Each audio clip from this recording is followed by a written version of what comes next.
عزیز دوستوں، بزرگوں اور بھائیوں، قرآن مجید فرقان حمید اللہ تعالیٰ کی لاریب اور بے عیب کتاب ہے۔ قرآن مجید فرقان حمید میں جتنی باتیں بھی بیان کی گئی ہیں، ایک ایک لفظ، ایک ایک حرف، ایک ایک جملہ راہ ہدایت کے اتنے سارے راستے کھولتا ہے کہ انسان روشنیاں دیکھتے دیکھتے، حاصل کرتے کرتے اپنے سارے دامن کو کرم سے بھر سکتا ہے۔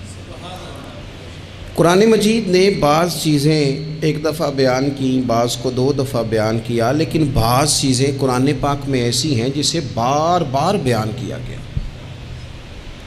کائنات کے رب نے، کائنات کے مالک نے، خلاق عالم نے بعض چیزوں کو بڑی تفصیل کے ساتھ بیان کیا، ان کے تذکرے بار بار کیے۔ اسی طرح بعض شخصیات، بعض انبیاء کرام علیہم السلام ایسے ہیں جن کی حیات مبارکہ کو قرآن پاک نے متعدد جہتوں سے، کئی حوالوں سے بیان کیا، بلکہ اگر میں کہوں کہ ان کی سیرت کے کئی عنوانات قرآن پاک نے مختلف انداز میں بیان کیے تو یہ بات بڑی درست ہوگی۔ حیرت کی بات ہے کہ قرآن مجید کے 30 پاروں میں حضرت ابراہیم علیہ السلام کا بار بار اللہ نے ذکر فرمایا ہے۔ ان کی باتیں، ان کی گفتگو، ان کا مناظرہ، ان کا آگ میں جانا، ان کا اپنی قوم کو سمجھانا، حضرت ابراہیم کی جو رب نے آزمائش کی اس کا ذکر کرنا، 60 سے زیادہ آیات میں ان کا ذکر ہے، اور ایک پوری سورہ ابراہیم جناب ابراہیم کے نام کی قرآن پاک میں موجود ہے۔ حضرت ابراہیم علیہ السلام کا بیٹے کے لیے دعا مانگنا، پھر بیٹے کا پیدا ہونا، پھر بیٹے کا جوان ہونا، پھر اس بیٹے کا وادی غیر ذی زارعین میں اپنی ماں سمیت حضرت ابراہیم کا چھوڑ کے آنا، پھر اس بیٹے کا جوان ہونا، پھر اس کا ذبح ہونا، ہر چیز ہی قرآن نے بیان کی۔ پھر حضرت ابراہیم کا رب نے امتحان لیا، اس کا ذکر کیا۔ حضرت ابراہیم علیہ السلام نہ یہودی تھے نہ عیسائی تھے، وہ تو مسلمان تھے، ہر مشرک سے جدا تھے۔ بار بار قرآن پاک نے انہیں حنیف کہہ کے بیان کیا۔ اتنی باتیں بیان کی، اتنا ذکر کیا، اتنا حسن ہوا کہ جناب ابراہیم علیہ السلام کی محبت ہر قرآن مجید کو پڑھنے، سننے، ایمان رکھنے والے کے دل میں بیٹھتی گئی، اور پھر حد ہو گئی۔ رب کریم نے فرمایا وَاتَّخَذَ اللَّهُ إِبْرَاهِيمَ خَلِيلًا، فرمایا اللہ نے ابراہیم علیہ السلام کو اپنا گہرا دوست بنا لیا ہے۔ خلیل کا معنی اعلیٰ حضرت نے بیان کیا، گہرا دوست، گہرا۔ اور قربان جائیں میرے رسول کریم نے، آقا دو عالم نے، نبی رحمت نے، سرور سروراں، شاہ حسینہ آقا کریم صلی اللہ علیہ وسلم نے فرمایا لوگو، میں جو تمہارے سامنے موجود ہوں تو میں بھی حضرت ابراہیم کی دعا بن کے آیا ہوں۔ اور حضور فرمانے لگے حضرت ابراہیم کے بالکل مشابہ تم نے دیکھنا ہونا صورت اور سیرت میں، تو فرمایا میں سب سے زیادہ حضرت ابراہیم سے ملتا جلتا ہوں۔ اتنی محبت۔ اب مجھے بتائیے حضرت ابراہیم کا یہ والا تذکرہ سن کے مسلمانوں کے دلوں میں ان کا کتنا کو پیار بیٹھ جاتا ہوگا، کتنی کی محبت چمکتی ہوگی، کتنا کو رنگ نکھرتا ہوگا۔ اور دل ہے کہ قرآن مجید پڑھنے والے کا دل، قرآن کو سمجھنے سیکھنے والے کا دل مائل ہو جاتا ہے حضرت ابراہیم کی طرف۔ ان کی باتیں، ان کے تذکرے، ان کی گفتگو اور ان کی سیرت کو بار بار پڑھنے کو جی چاہتا ہے، محو ہو جانے کو دل کرتا ہے۔ اتنا اللہ نے حضرت ابراہیم سے پیار فرمایا ہے، اور متعدد مقامات پر ان کے تذکرے قرآن پاک میں موجود ہیں۔ ہمارا یہ ذہن ہونا چاہیے، ہماری یہ سوچ ہونی چاہیے کہ جن چیزوں کو قرآن پاک اس محبت کے ساتھ بیان کرتا ہے، ہمارے دلوں میں وہ محبتیں پوری بیٹھ جائیں، پوری بیٹھ جائیں۔ ہمارے ہاں مزاج کچھ عرصے سے بنا ہے کہ لوگ کوئی ایسا نام بچے کا رکھنا چاہتے ہیں جو پہلے کسی کا نہ ہو، بڑے بڑے نام ڈھونڈ کے لاتے ہیں، ان کے معنی پوچھتے ہیں، بڑا گہرا جا کے وہ سفر کرتے ہیں اور کوئی خاص نام رکھنا چاہتے ہیں۔ میں اکثر کہتا ہوں کہ اولادوں کے نام یا صحابہ کے ناموں پہ رکھو، یا اہل بیت اطہار کے ناموں پہ رکھو، اور زیادہ برکت لینی ہو تو انبیاء کرام کے ناموں پہ رکھو۔ تھوڑا سا پیچھے جائیں آپ، تھوڑا سا پیچھے، تو ہمارے کتنے بزرگوں کا نام ابراہیم ہوتا تھا، کتنوں کا اسماعیل ہوتا تھا، کتنوں کا اسحاق ہوتا تھا۔ یہ کتنے ذوق والے لوگ تھے کہ انہوں نے ان تذکروں سے محبت کی، ان ناموں سے پیار کیا، ان ناموں کو انہوں نے حرز جاں بنایا۔ میں آپ کو ذاتی بات بتاتا ہوں، ایک دفعہ مجھ سے کسی نے نام پوچھا تو میں نے کہا کہ بچی کا نام ہاجرہ رکھ لو۔ کہنے لگے یہ تو بزرگ عورتوں کا نام ہوتا ہے، تو میں نے کہا رکھ لو، یہ بھی بزرگ ہو ہی جائے گی ایک دن۔ بھئی بچی نہیں بزرگ ہونا ہے نا، لیکن وہ مطلب یہ تو بزرگوں کے نام ہے، یہ تو وڈیرے والا نام ہے۔ تو میں نے کہا کہ آپ دعا کریں نا کہ اللہ تعالیٰ اسے جوان بھی کرے، پھر عمر لمبی دے، وہ وقت بھی آئے کہ جس میں لوگ اسے بزرگ بھی کہیں۔ ان ناموں کو اب ہم نے کیا نام سمجھ لیا ہے کہ یہ تو وہ بزرگوں کے نام ہیں۔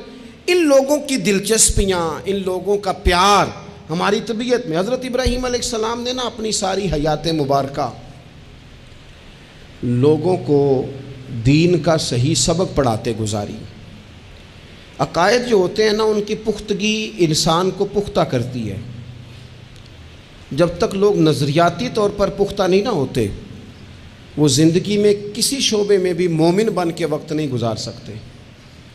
لوگوں کا عقیدہ توحید و رسالت اگر پختہ ہو جائے، عقیدہ توحید و رسالت اگر مضبوط ہو جائے، تو یہ جتنے لوگ پریشان ہوتے ہیں کہ پتہ نہیں کوئی جادو آ گیا ہے، پتہ نہیں کوئی سازش ہو گئی ہے، پتہ نہیں کوئی نظر لگ گئی ہے، پتہ نہیں فلانا میرے خلاف کیا کر رہا ہے، ان ساری آزمائشوں سے بندہ باہر آ جاتا ہے۔ عقیدہ ہی بڑا مضبوط ہے۔ اور جب انسان ڈرنے لگ جاتا ہے سانپ سے، تو پھر ایک وقت آتا ہے وہ رسیوں سے بھی ڈرتا ہے۔ حضرت ابراہیم علیہ السلام ہو یا جتنے بھی انبیاء کرام گزرے ہیں، یا جتنے بھی ہمارے پاس آسمانی وحی کی تبلیغ کرنے والے نبی گزرے ہیں، ان سب نے عقیدہ توحید کی مضبوطی لوگوں کو سکھائی۔ کچھ عرصے سے لبرل لوگوں نے اور بعض دین بیزار لوگوں نے اس طرح کر کے دین بیان کرنا شروع کیا ہے کہ ایک پورا فتنہ دنیا کے اندر آ گیا ہے۔ وہ فتنہ کون سا ہے؟ عقل کو زیادہ استعمال کرنے کا فتنہ، کہ یہ چیز میری عقل نہیں مانتی لہذا میں قبول نہیں کرتا۔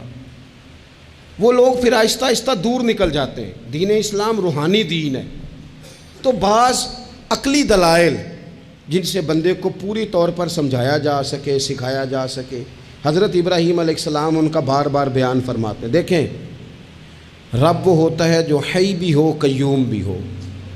رب کی شان یہ ہے نہ اسے نیند آتی ہے نہ اسے اونگ آتی ہے۔ رب کی شان یہ ہے کہ وہ ہر وقت، ہر لمحہ، ہر گھڑی اپنے بندوں کو دیکھتا ہے۔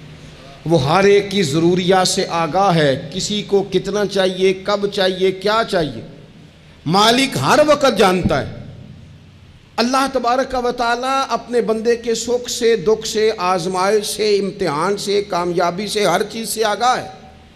تو رب ہو بھی وہی سکتا ہے کہ جو اتنی طاقتوں کا مالک ہو۔ حضرت ابراہیم علیہ السلام کے زمانہ مبارکہ میں نا کچھ لوگ ایسے تھے جو چاند کی پوجا کرتے تھے، کچھ سورج کی پوجا کرتے تھے، کچھ ستاروں کی پوجا کرتے تھے۔ اللہ کا قرآن کہتا ہے کہ فلما جن علیہ اللیل، جب حضرت ابراہیم علیہ السلام پر رات کا اندھیرا چھا گیا نا، تو رآ کوکبا، انہوں نے نا تارا دیکھا، قال ھذا ربی، ستارہ دیکھ کے کہنے لگے اسے میرا رب کہتے ہو؟ کیا یہ رب ہے؟ فلما افلا، پس جب وہ ڈوب گیا، قالا لا احب الآفلین، کہنے لگے میں ڈوبنے والوں کو پسند نہیں کرتا۔ چمکتا ستارہ تم نے اسے خدا کہا، اور جب وہ ڈوب گیا تو فرمانے لگے یہ بھی کوئی رب ہو سکتا ہے جو شام کو چڑھے اور سویرے ہو ہی نہ، یہ کیسے رب ہو سکتا ہے؟ جب وہ چڑھا ستارہ تو فرمایا اسے میرا رب کہتے ہو، جب ڈوب گیا تو فرمایا میں ڈوبنے والا، میری سوچ بڑی ہے، میرا معیار بڑا ہے، میں ڈوبنے والوں کو مانا، اسے کیسے خدا مان لوں جو ڈوب ہی جائے؟ پھر کیا ہوا؟ فلما رأى القمر، پھر انہوں نے چاند دیکھا، بازیگن چمکتا ہوا، قال ھذا ربی، کہنے لگے اسے میرا رب کہتے ہو؟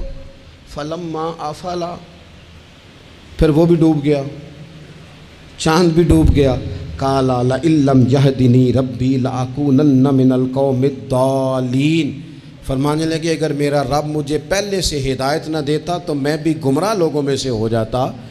وہ چاند جو رات کو چڑھا اور سویرے ملا ہی نہیں، وہ کیسے خدا ہو سکتا ہے؟ خدا تو وہ ہے کہ جس کو جب پکارو وہ پکار کو سنے، وہ میدان میں بھی سنے، وہ گھر میں بھی سنے، وہ اندھیرے میں بھی سنے، وہ روشنی میں بھی سنے۔ وہ ایسا مالک ہے کہ جس کا دیا ہوا رزق ماں کے پیٹ میں بھی پہنچے اور اس کی دی ہوئی زندگی قبر میں بھی بندے کے ساتھ چلی جائے، قبر کے اندر بھی بندہ اٹھ کے بیٹھ جائے خدا کی دی ہوئی توفیق سے، وہ رب ہے۔ پھر جب سورج کو چمکتے ہوئے انہوں نے دیکھا، قال ھذا ربی ھذا اکبر، کہنے لگے کیا اسے میرا رب کہتے؟ یہ تو بڑا بھی ہے، سورج تو بہت بڑا ہے، اسے رب کہتے ہو؟ فلما افلت، پس جب وہ بھی غروب ہو گیا، قال یا قومی انی بریء مما تشرکون، فرمانے لگے لوگو میں بری ہوں اس سے جو تم رب کے ساتھ شریک ٹھہراتے ہو، میں ان سب سے بری ہوں۔ تو آپ پھر کیا ہیں؟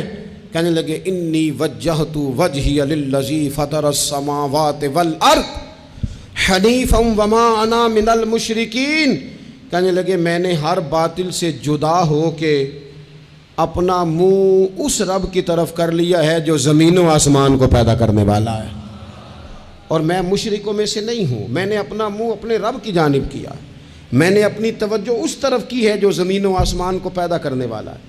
تو حضرت ابراہیم علیہ السلام بار بار اپنی قوم کو نشاندہی کرتے، بتاتے کہ یہ جن چیزوں کو تم رب مانتے ہو یہ اس قابل نہیں ہیں، اور آپ نے اس کے کئی مظاہر بیان کیے۔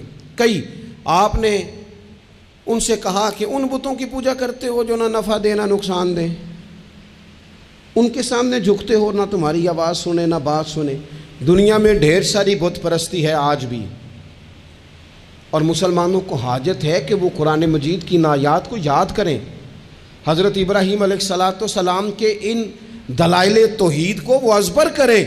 اقبال کہنے لگے کہ اگرچہ بت ہیں جماعت کی آستینوں میں، مجھے ہے حکم اذاں لا الہ الا اللہ، اور کہنے لگے یہ دور اپنے ابراہیم کی تلاش میں ہے، صنم کدا ہے جہاں لا الہ الا اللہ، اور بہار ہو کہ خزاں لا الہ الا اللہ۔ ہر مقام پر عقیدہ توحید کو بیان کرنے کی حاجت ہے، اس حوالے سے کہ پوری دنیا میں تیزی کے ساتھ وہ لوگ جو صرف اور صرف اور اپنی عقل کی بنیاد پر چیزوں کو سمجھنا چاہتے ہیں، وہی کی بنیاد پر نہیں، معاذ اللہ۔ وہ دیکھ لیں آپ جگہ جگہ بت پرستی ہو رہی ہے، اور بڑے بڑے پڑھے لکھے لوگ، میں نے میلاد شریف کے موقع پر دوستوں سے کہا تھا کہ ایسا نہیں ہے کہ وہ لوگ پڑھے لکھے نہیں، بڑے بڑے پڑھے لکھے پی ایچ ڈی اسکالر، بڑے بڑے ایم فل کے مقالے لکھنے والے، ماسٹر کی ڈگریاں رکھنے والے ایسے بیوقوف ہیں کہ خود جا کے کہتے ہیں بت خانے میں معاذ اللہ کہ ایک بت دے دو، رنگ یہ والا ہو، وزن اتنا کو ہو، جگہ اتنی ہے، اتنی کو جگہ پہ پھیٹا آ جائے، اور پھر وہ گھر لے کے جاتے ہیں تو مرمت کرانے بھی لاتے ہیں، کہتے ہیں آنکھ نکل گئی دوبارہ لگا دو۔ کیسے بیوقوف ہو، اس کو معاذ اللہ خدا بنائے ہوئے ہو جس کے بارے میں تمہارا یہ گمان ہے کہ یہ ہمارا رب ہے معاذ اللہ، اور تم اس کو مرمت کرانے لائے ہوئے ہو، اس کا رنگ اتر گیا اور رنگ کرانے لائے ہوئے ہو۔ میں آپ یقین کریں کبھی کبھی محو حیرت ہو جاتا ہوں، میں سوچتا ہوں ہم لوگوں کو محنت کر کے دین حاصل کرنا پڑتا تو بڑا مشکل تھا۔ بڑے بڑے پڑھے لکھوں کی عقلوں پہ پردے پڑے ہوئے ہیں، یہ تو خدا نے رحمت کی ہے، پیدا ہی اس ماں کی گود میں ہوئے ہیں جس نے پیدا ہوتے ہی کہا بیٹا پڑھو بالغ الغلا بکمالہ کشفت دجا بجمالہ حسنت جمیع خصالہ صلو علیہ وآلہ۔ ہمارے ہاں تو لوریاں ہی حضور کی نعتوں کی، اللہ تبارک و تعالیٰ کی توحید کی ملی، اس پر سجدہ شکر ادا کرنا چاہیے، ورنہ بڑے بڑے سمجھدار کہلانے والے لوگ اڑے ہوئے۔ تو حضرت ابراہیم خلیل اللہ علیہ السلام کو اللہ تبارک و تعالیٰ نے بڑی عظمتوں، رفعتوں، بلندیوں اور شانوں کے ساتھ مالا مال فرمایا، چونکہ ان کا اتنا زیادہ ذکر ہے قرآن پاک کے اندر، احادیث صحیحہ کے اندر، حضور کے مقدس فرامین کے اندر۔ تو حضرت ابراہیم علیہ السلام کی سیرت مبارکہ ہمیں سیکھنی چاہیے۔ ایک تو قرآن مجید جو ہمیں ان کے تذکرے سناتا ہے، بتاتا ہے، اس پر ہمیں توجہ دینی چاہیے، اور ایک یہ کہ دیکھنا چاہیے کس چیز کے اوپر زیادہ ان کا مزاج تھا۔ تو حضرت ابراہیم علیہ السلام کی زندگی میں ایک بات بڑی خاص ہے، وہ یہ ہے کہ ان کا توکل بڑا مضبوط تھا، بھروسہ بڑا مضبوط تھا۔ ہمارے ہاں ٹوٹتے بکھرتے لوگوں کے خیالات، اور جس چیز سے سب سے زیادہ لوگ پیچھے ہٹتے جا رہے ہیں معاذ اللہ تعالیٰ، وہ یقین کی کمزوری ہے، عدم اعتماد. یعنی آپ نے سوٹ پہن لیا ہے، آپ نے